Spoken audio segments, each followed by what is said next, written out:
In the summer of 1990, one of the Soviet Union's brightest hockey stars was about to vanish, slipping away in the middle of the night, with no one realizing he was gone.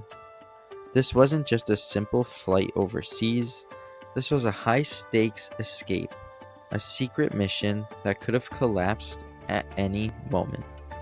This is the story of how the Detroit Red Wings pulled off one of the most amazing, boldest moves, bringing over star forward Sergei Fedorov from the Soviet Union, and how it changed the NHL forever.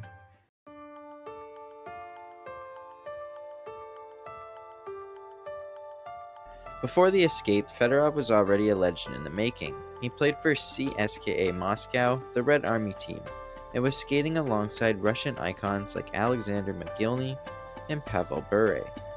Sergei Fedorov was known for his blazing speed, elite two-way play, and game-breaking skill. He wasn't just an elite scorer, he was a center who could dominate on both ends of the ice. But there was one massive problem. Soviet stars weren't supposed to leave. Strict rules, government oversight, and team obligations kept players locked inside the system.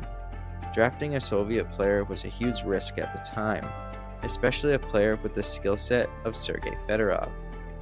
But at the 1989 NHL draft, Detroit Red Wings general manager Jim DeVolano rolled the dice, selecting Fedorov in the 4th round, 74th overall.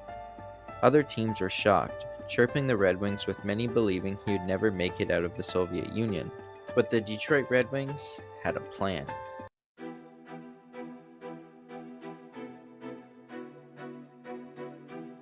During an exhibition game in Helsinki, Detroit sports writer Keith Gave, who was a fluent speaker in Russian, was recruited as the go-between guy. Gave would slip Fedorov and teammate Vladimir Konstantinov a Detroit Red Wings media guide. Inside was a handwritten note that just read 5 words: "We want you in Detroit." Simple, bold, but dangerous. It was the spark that started everything.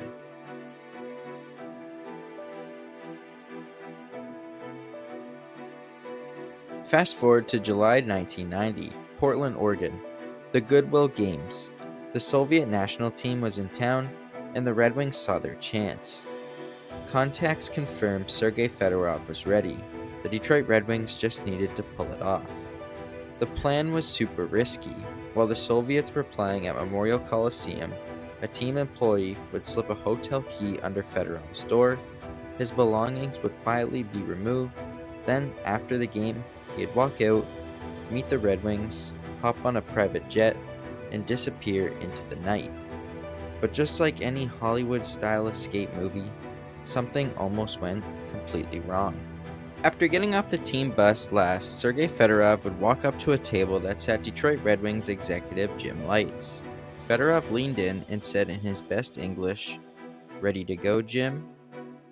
But before they could get to the arranged getaway car, his roommate intercepted him, inviting Fedorov out to dinner. The Red Wings management heart stopped. If his roommate raised the alarm, the entire mission would collapse, and the backlash that would come with the news getting out of the attempt of getting Fedorov could have damaged the future of both Sergei Fedorov and the Detroit Red Wings. So, quickly, Sergei Fedorov made a decision. He told his roommate the truth, that he was leaving for the NHL.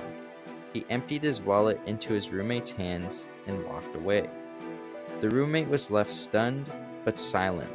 He closed the elevator doors and left to go for dinner alone. And just like that, Sergei Fedorov's window stayed open.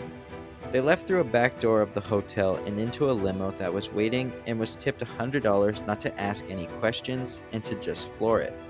They sped to the airport, where team owner Mike Ilitch's private jet was sat ready and with the engines hot.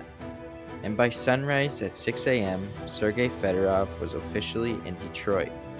A new city, a new life, and not even his family knew he had left. The CBS and NBC affiliates are reporting that Fedorov has defected. One station reporting that he is already in Detroit.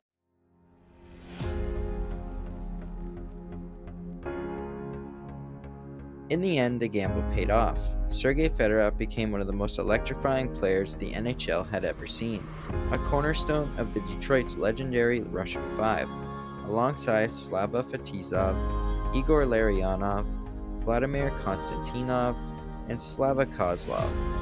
He won the Hart Trophy as a league MVP, the Ted Lindsay Award, was a 2-time Selke winner, lifted the Stanley Cup 3 times with the Detroit Red Wings, became the first Russian-born player to reach 1,000 career points in the NHL, was a 6-time NHL All-Star, and was inducted into the NHL Hockey Hall of Fame and the IIHF Hall of Fame. And on January 12, 2026, the Detroit Red Wings will finally retire his iconic number 91 jersey, forever raising it to the rafters at Little Caesars Arena. That midnight escape in Portland wasn't just about one player sneaking away. It was about breaking barriers, it was about rewriting hockey history, and it was about taking risks no one else was willing to take. One night, one decision, and a revolution was born.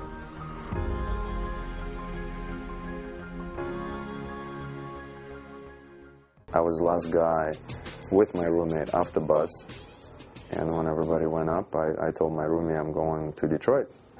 And he's like, yeah, whatever, let's go have dinner. I said, no, I'm leaving now. His eyes got big, and I thought he might grab me because he was twice as big. He was our masseuse, you know. So I was a little bit, start getting nervous because he might grab me and put me in an elevator and bring me to the coaches, even though we were friends. But I remember that those kind of thoughts went through, you know.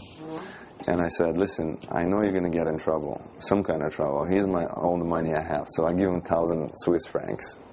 You know, that's my savings, you know, for all the years I play in Soviet Union and Russia. And I said, listen, I decided I'm going to go play in National Hockey League.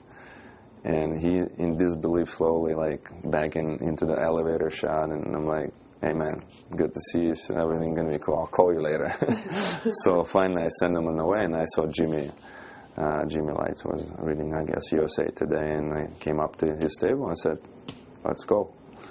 He's like, looking at me like, you know English? I'm like, no, I just know that word. Let's go. Yeah, so we went out of the back door out of the hotel where our team stayed, jumped in a Lincoln town car, and 20 minutes later we were at Oakland International Airport, and 4 hours later I was in Detroit.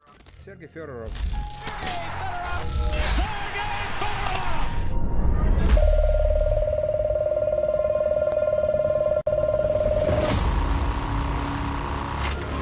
Affiliates are reporting that Fedorov has defected. One station reporting that he is already in Detroit.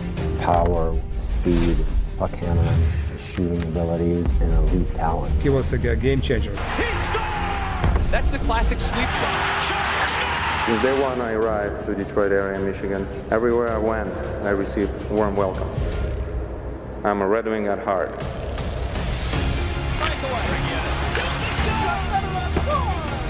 Sergei Fedorov. Look at this.